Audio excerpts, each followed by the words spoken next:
नमस्कार। विश्व भारती के ऑफिशियल चैनल में आपका हार्दिक स्वागत है। क्लास 10th के बच्चों को अभी सूर्य के पद कविता का मैं सारांश बोल रहा हूँ। इसका सार क्या है, समरी क्या है, इस पर ध्यान दें। सूर्य के पदों में श्री कृष्ण के प्रति गहरा अनुराग प्रकट हुआ है। कृष्ण वृंदावन छोड़कर मथुरा चले गए हैं। गोपियां उनके वियोग में व्याकुल हैं। वे कृष्ण के मित्र उद्धव को प्रेम भरा उलाहना मीन्स शिकायत देती है। कभी कभी वे व्यंग करने लगती है। जैसे पहले पद में गोपियां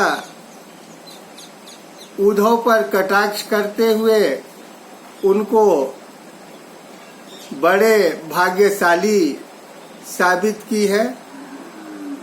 कैसे? भाग्यशाली तो नहीं है, दुर्भाग्यशाली हैं, क्योंकि कृष्ण के साथ रहते हुए भी, कृष्ण के मित्र रहते हुए भी उनके प्रेम से वंचित हैं।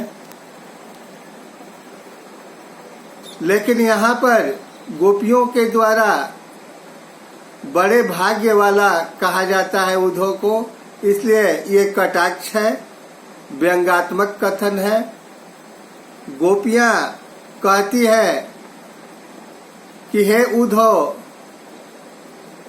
आप तो श्री कृष्ण के साथ रहते हुए भी उनके प्रेम से अछूते हैं।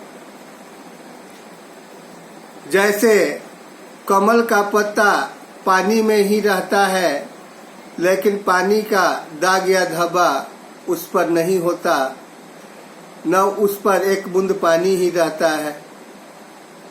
जैसे तेल की गगरी पानी में या मटकी पानी में रहती है, लेकिन उस पर पानी के बूंद नहीं ठहरते।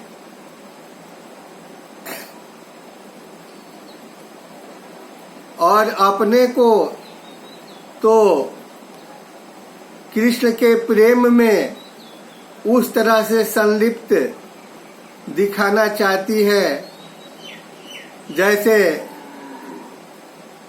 गुड़ में चींटी लिपटी हुई रहती है।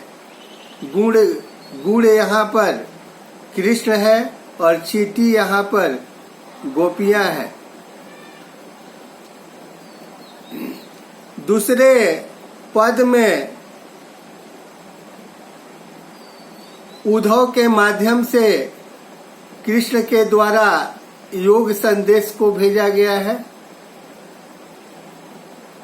उस योग संदेश को सुनकर गोपियां तड़प जाती हैं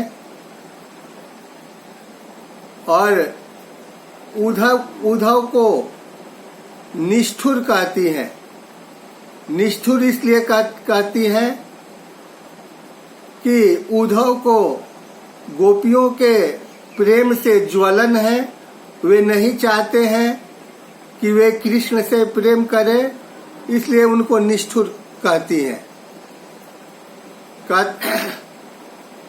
वह कहना चाहती है, क्या कहना चाहती है कि योग का धारा, योग का संदेश लेकर आना आपके लिए शोभा नहीं देता। आप वापस चले जाइए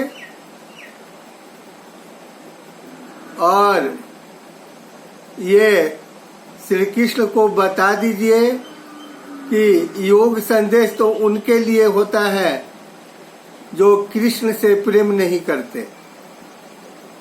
मैं तो, हम सब तो उनके प्रेम में दीवानी है। तीसरे पद में गोपियां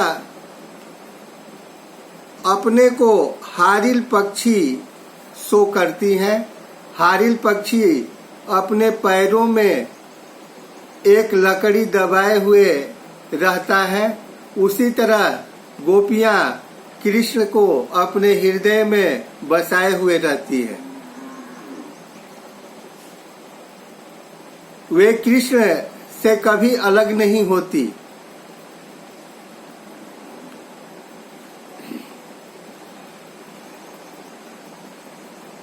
कृष्ण द्वारा भेजे गए योग संदेश को वे कड़वी ककड़ी के समान कहती है। वे ग्राह्य नहीं होता, वे अच्छा नहीं लगता, उसको वे अपना नहीं पाती। और चौथे पद में गोपियां कहती है कि श्री कृष्ण अब राजनीति पढ़ लिए हैं,